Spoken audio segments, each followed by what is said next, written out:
I am Brenda Hayes, 32 years old, a woman who has always believed in the value of dreams and the path I chose, even if that path was never recognized by my family.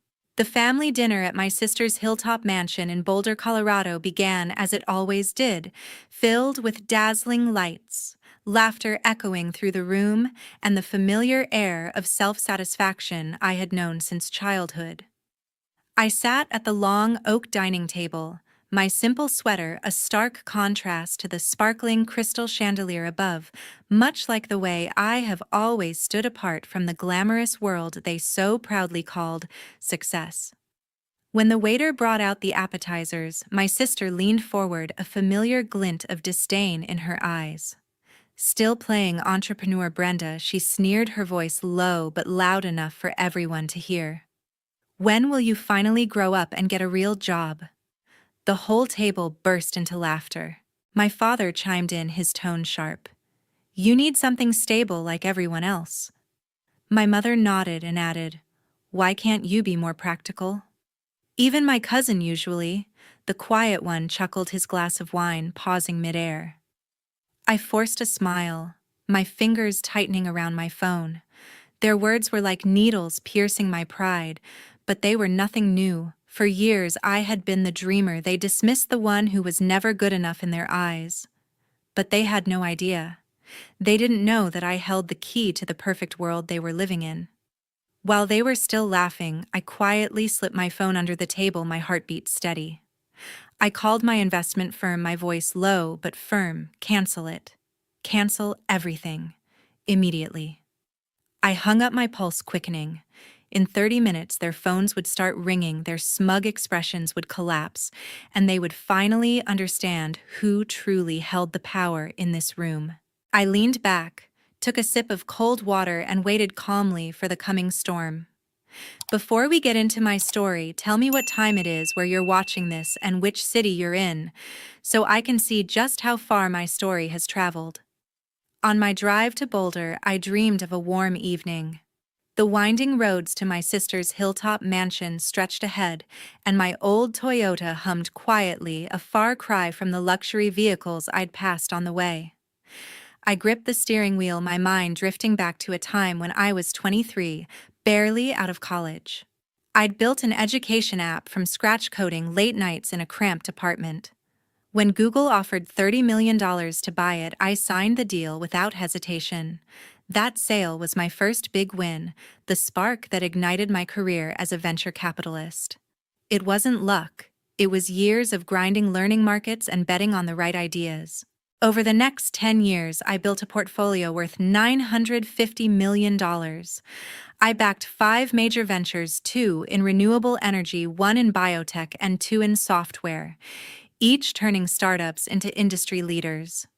My biggest bet was on a medical tech company struggling to get off the ground. I saw potential where others saw risk, and my investment gave it the push it needed.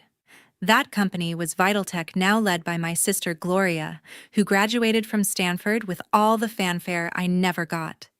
To my family, she was the shining star, the one who made it big. I was just the dreamer, the one they never took seriously. Growing up, family gatherings were a constant comparison game. Dad would praise Gloria's grades, her internships, her real career path. Mom would nod along, her eyes lighting up when Gloria spoke. I'd sit quietly, my small victories like winning a coding competition or landing my first angel investment brushed off as hobbies. Gloria, 4 years older, always had the spotlight. At 32, I still felt like the overlooked kid trying to prove I wasn't wasting my life. They didn't know I held 51% of Vitaltech's shares, a $40 million stake I'd kept secret to avoid their judgment. Tonight I wanted something different. I'd packed gifts for everyone, a leather-bound journal for Dad, a scarf for Mom, a craft beer set for my cousin Mark, hoping to bridge the gap. I imagined us laughing, sharing stories, maybe even understanding each other. But deep down, I braced for the usual. Gloria would dominate the conversation, Dad and Mom would side with her, and I'd be the odd one out. The thought twisted my stomach, but I pushed it aside. I wanted to believe we could be a family, not a battlefield. My phone buzzed as I neared Boulder. An email from William Pierce, my portfolio manager, popped up. I pulled over to read it. The update showed my investments thriving $950 million and growing. Vitaltech was preparing for an IPO with my stake set to double in value. William's note was brief. Everything's on track. Call if you need me. I stared at the screen, a mix of pride and frustration swelling inside. I'd built this empire, but my family saw me as a failure. The email grounded me, a reminder of what I'd achieved despite their doubts. I parked outside Gloria's mansion, the lights glowing against the Rocky Mountains. My heart raced, not from nerves, but from resolve. I took a deep breath, grabbed the gift bags, and stepped out of the car. Whatever happened tonight, I was ready to face it. I'd spent years proving myself to the world. Maybe it was time my family saw who I really was. As the appetizers were served, Gloria launched her attack. The dining room buzzed with the clink of glasses and the hum of conversation, but her voice cut through like a knife. She leaned back in her chair, a smug smile spreading across her face. Vitaltech just closed a $150 million deal, she announced, her eyes sweeping the table for admiration. We're revolutionizing medical diagnostics. It's the kind of work that changes lives. Her tone was triumphant, as if no one else in the room could match her. I sat across from her, picking at my salad, my jaw tight. I'd heard this routine before, Gloria's endless need to prove she was the family's success story. Dad, sitting at the head of the table, raised his glass. "That's my girl," he said, his voice warm with pride. Then he turned to me, his expression shifting to skepticism. "What about you, Brenda? How much are you actually making with those little projects of yours?" The question landed like a jab, his doubt hanging in the air. I forced a neutral smile, my fingers curling around my fork. "Enough to get by?" I said softly, keeping my voice steady. The truth, my $950 million portfolio, burned in my chest, but I held it back. "They didn't deserve to know, not yet." Mom chimed in, her tone laced with pity. "You should consider a real career, sweetheart. Maybe Gloria could get you a spot in Vitaltech's marketing department. It's stable, with benefits." Her words stung, implying my life's work was a hobby, something to be fixed. I glanced at Gloria, hoping for a shred of support, but she just smirked, sipping her wine. The suggestion felt like a trap, a way to pull me under her shadow. I murmured, "I'm happy where I am," but my voice barely carried over the clatter of plates. Mark, my cousin, shifted in his seat. His curiosity piqued. "So, Brenda, do your startups actually have, like, real revenue?" he asked, his tone more inquisitive than cruel, but still grating. The question hit a nerve, as if my entire career was a game of pretend. I met his gaze, my patience thinning. "They do fine," I replied. My words clipped. Inside I was seething, but I kept my face composed, refusing to let them see me crack. Their laughter from earlier still echoed in my mind, each jab building on years of dismissal. I took a slow breath, trying to anchor myself. The room felt smaller, the air heavier with every word they spoke. Gloria, not content to let it go, leaned forward again, her laughter sharp and deliberate. "Come on, Brenda, it's time to give up those pipe dreams," she said, her voice loud enough to draw every eye. "Startups are cute, but they're not a career. You're not a kid anymore." The table fell silent for a moment, her words hanging like a guillotine. Dad nodded faintly. Mom looked away, and Mark fidgeted with his napkin, unsure how to respond. The weight of their judgment pressed down, but I refused to break. I'd spent years building something real, something bigger than their narrow view of success. My hand rested on my phone, the same one I'd used moments ago to set things in motion. I didn't need their approval, not anymore. I straightened in my chair, my resolve hardening. Let them laugh, I thought. They'd see soon enough what I was capable of. For now, I'd play their game, but the rules were about to change. I stepped onto the balcony, staring at the Rocky Mountains to steady myself. The cool, evening air hit my face, a sharp contrast to the stifling tension inside. My hands trembled slightly as I pulled out my phone and opened the investment app. The screen lit up with numbers that told a story my family couldn't imagine, a portfolio worth $950 million. My eyes locked on one line: Vitaltech 51% ownership valued at $40 million. That stake was my ace, the silent power I'd held for years, hidden from their scorn. I scrolled through the figures, each one a testament to the risks I'd taken, the nights I'd spent analyzing markets, and the bets I'd won. My mind flashed back to a rainy afternoon years ago, when Gloria's startup was just a pitch deck no one wanted. She'd been turned down by every investor in Silicon Valley, her confidence shaken. I saw something in her idea, a medical tech platform that could save lives. So I wrote the first check funding Vitaltech's seed round through a discreet holding company. Gloria never knew it was me. To her, I was just the little sister chasing daydreams. The irony burned her success. Her precious company rested on my belief in her when no one else cared. I couldn't take it anymore. Their laughter, their smug assumptions. I dialed Sheila, my best friend since college, who always saw through the noise. "They're at it again," I said, my voice low but steady. "Gloria's acting like she's the queen of the world, and Dad and Mom are eating it up. They think I'm a failure." Sheila's voice came through, calm but firm. "Brenda, you're worth more than all of them combined. You don't need their validation. Do what you need to do." Her words hit hard, reminding me of the strength I'd built over years of being underestimated. Sheila didn't stop there. "You've always backed the underdog," she said. "You saw potential in me when I started my firm, and you were right. Show them who you are." I nodded, though she couldn't see me. She was right. My value wasn't in their approval, but in the empire I'd created. I'd spent too long letting their words chip away at me. Tonight, that ended. I thanked Sheila, my resolve sharpening with every word she spoke. My phone buzzed again, a message from William, my portfolio manager.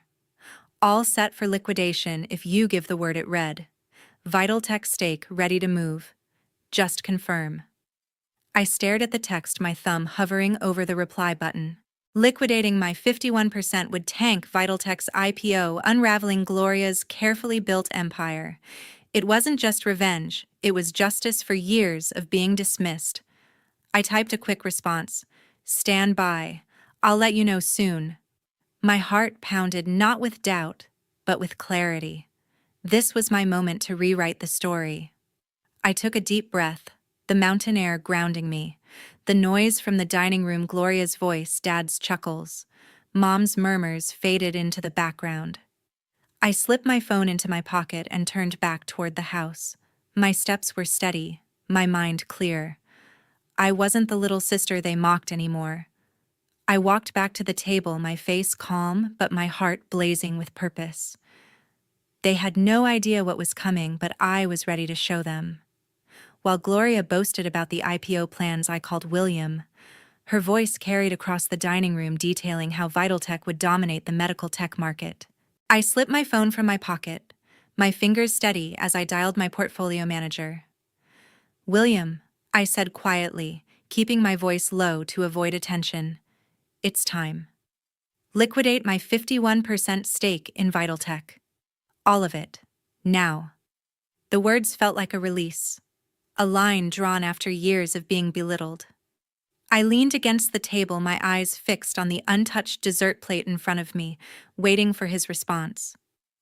William's tone was cautious but professional. "Brenda, this will tank their IPO. The market will see it as a vote of no confidence from a major shareholder. Your identity as the owner of that stake will come out. There's no hiding it once we move." "Are you sure?" His warning hung in the air, but my resolve didn't waver. I'd kept my ownership secret to avoid family drama, but their mockery had pushed me too far. "I'm sure," I replied firmly. "Do it. I want it done tonight." William paused, then said, "Understood. I'll start the process. You'll hear from me soon." I hung up, a quiet surge of power coursing through me. Next, I texted Charles, my lawyer, who'd handled my deals for years. "Prepare the legal documents for the Vitaltech liquidation," I wrote. "I need everything airtight. No loopholes, no delays. Charles replied almost instantly, "On it. I'll have the paperwork ready by morning. Confirming now full liquidation of your stake." I typed back, "Yes. Full liquidation. Move fast." My fingers moved with precision, each message a step toward dismantling the pedestal Gloria stood on. I glanced up, catching her gesturing animatedly about stock projections, oblivious to the storm I'd just unleashed. Across the table, Gloria's phone buzzed, cutting through her speech. She frowned, picking it up, her expression shifting from confidence to confusion. "Excuse me," she muttered, scrolling through a message. Her face tightened as she read what I knew was the board's first alert about my liquidation. "This can't be right," she said under her breath, her fingers tapping frantically. Dad raised an eyebrow, asking, "Everything okay?" Gloria forced a smile, but her eyes betrayed panic. "Just a work thing," she said, her voice unsteady. I watched her squirm, my face a mask of calm, though inside a weight lifted. For the first time that night, I felt in control. I leaned back in my chair, my hands folded, projecting serenity. The years of being dismissed, called a dreamer, a failure, melted away with each second of Gloria's growing unease. I didn't need to shout or argue. My actions would speak louder than their words ever could. The dining room's chatter continued, Mom talking about vacation plans, Dad sipping his coffee, but I was elsewhere, savoring the shift in power. This wasn't just about money, it was about respect, something they'd never given me. Mark, sitting to my left, noticed the change in the air. He leaned closer, his voice low. "You okay, Brenda? You seem different." His tone was gentle, tinged with concern, unlike the earlier jabs from the others. I met his gaze, offering a small smile. "I'm fine, Mark," I said, my voice even. "Better than ever, actually." He nodded, but his eyes lingered, as if sensing something bigger was unfolding. I turned my attention back to the table, ready for the next move. The game had changed, and I was playing to win. 30 minutes later, Gloria's phone kept buzzing, shattering the mood. The dining room, once filled with her confident chatter about Vitaltech's upcoming IPO, fell into an uneasy hush. She glanced at her screen, her brow furrowing deeper with each notification. Then it rang loud and insistent. She answered, her voice sharp. "Joseph, what's going on?" I watched from my seat, my expression neutral, as Joseph, the chairman of Vitaltech's board, spoke. His words were clipped, urgent. "We've confirmed it, Gloria. The majority shareholder pulling out is Brenda. She owns 51%. The color drained from Gloria's face, her hand gripping the phone like a lifeline. I stood, picking up the remote for the dining room's flat-screen TV. With a press of a button, I mirrored my phone's investment app onto the screen. The numbers glowed brightly, a portfolio worth $950 million, with Vitaltech's $40 million stake highlighted. The table froze, forks clattering against plates. Gloria's eyes widened, darting between me and the screen. Dad's jaw dropped, and Mom's hand flew to her mouth. I let the moment sink in, the weight of their earlier mockery now a distant echo. "That's me," I said calmly, my voice cutting through the silence. "Your dreamer. Your failure owns the company you've been bragging about." Gloria pushed back her chair, her face a mix of shock and fury. You're the one tanking my company," she demanded, her voice rising. "How could you do this to me?" I met her gaze, unflinching. "I believed in Vitaltech when no one else did," I said evenly. "But I'm done letting you treat me like I'm nothing. You wanted to play superior. Now you know the truth." My words were steady, each one deliberate, stripping away her illusions of control. Dad jumped in, his voice defensive. "Brenda, stop this. Gloria's worked hard for Vitaltech. You can't just destroy her career." Mom nodded, her tone pleading. "Think about your sister Brenda. This isn't right." Their words stung, but I was past caring. I turned to them, my voice firm. "Respect isn't a one-way street," I said. "You've spent years dismissing me, siding with Gloria, acting like I'm a child chasing fantasies. I built an empire while you laughed. This is the consequence of your choices. My gaze swept the table, landing on each of them unflinching. The TV screen flickered with a news alert: Vital Tech stock plummets 30% in after-hours trading. The headline hit like a thunderclap. Gloria gasped, her phone slipping from her hand onto the table. She scrolled through updates, her fingers trembling as she saw the market reacting to my liquidation. Investors were pulling out, spooked by the sudden exit of the majority shareholder. The IPO, her golden ticket, was unraveling before her eyes. I watched, my heart steady, knowing this was the price of their arrogance. Mark, who'd been quiet, stared at the floor, his face pale. He didn't speak, but his silence spoke volumes. He'd joined in the earlier jabs, however lightly, and now the weight of the family's misjudgment settled on him. His eyes flicked to me, a mix of guilt and realization. I didn't acknowledge it. My focus was on the chaos I'd unleashed. The room felt electric, every glance and whisper charged with the truth they couldn't ignore. I stood tall, no longer the overlooked sister, but the one who'd rewritten the rules. An hour later, the mansion had become a hub of chaos. The dining room, once a stage for Gloria's boasts, now buzzed with frantic energy. The TV screen flashed another update: Vital Tech's stock had crashed another 15% as other investors, spooked by my liquidation, began pulling their capital. Notifications flooded Gloria's phone, each one a blow to her crumbling empire. I sat quietly, sipping water, watching the consequences of my decision ripple through the market. The numbers were stark, undeniable, a cascade triggered by my single move. Gloria turned to me, her face pale, her voice trembling. "Brenda, please," she said, her earlier arrogance gone. "You can stop this. Call it off. I'm begging you." Her eyes searched mine, desperate for a lifeline. I leaned back, my expression unyielding. "You had years to respect me," I said, my tone steady. "You chose to mock me instead. This is the result."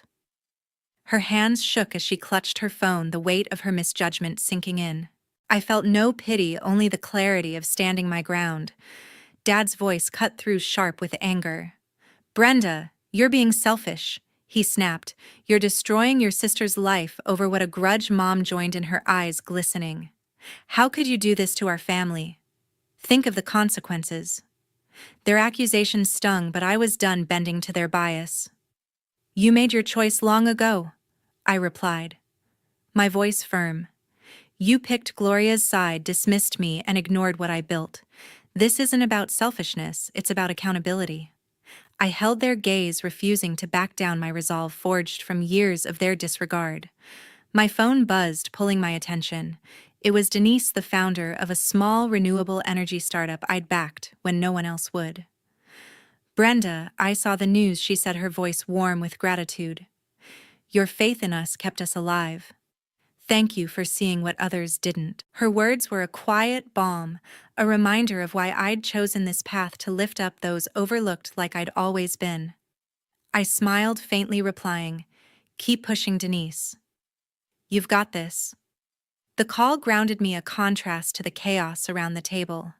The TV blared a new headline from Bloomberg: Vital Tech collapses pre-IPO amid investor exodus. The words lit up the screen, cementing the reality of Gloria's downfall.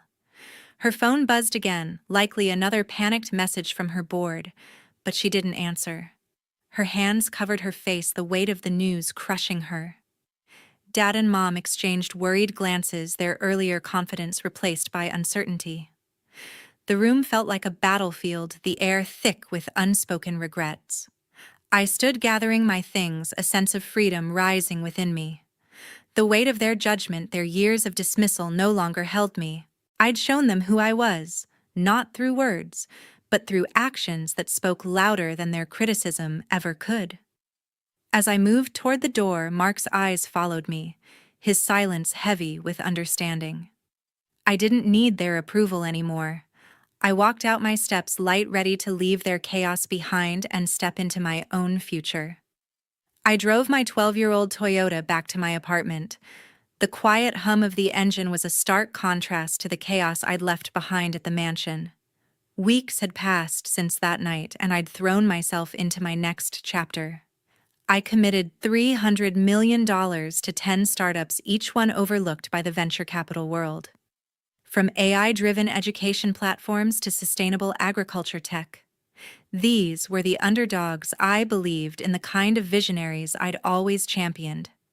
Every deal was a step toward building something new, something that mattered far from the shadow of my family's judgment.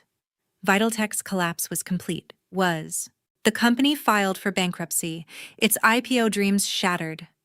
Gloria's name, once synonymous with success, now carried the weight of failure. Headlines dissected her fall, her reputation in tatters. She hadn't reached out to me since that night, and I didn't expect her to. The silence between us felt final, a line drawn after years of her dismissing me. I didn't gloat or dwell. I simply moved forward, my focus on the future rather than her ruin. My phone pinged with messages from Dad and Mom, their words heavy with regret. "We're sorry," Brenda Dad wrote. "We didn't realize what you'd accomplished." Mom's text followed. "Please let's talk. We were wrong." I read their words, my thumb hovering over the reply button, but I set the phone down. Their apologies came too late, after years of siding with Gloria, of treating my work as a hobby. I wasn't angry anymore, just done. I didn't need their validation to know my worth. Looking back, I realized the true lesson of it all. Respect doesn't require a title, a corner office, or a spotlight. It's owed to anyone who dares to build, to dream, to persevere. Underestimating someone, writing them off as less, can come with a price far steeper than pride.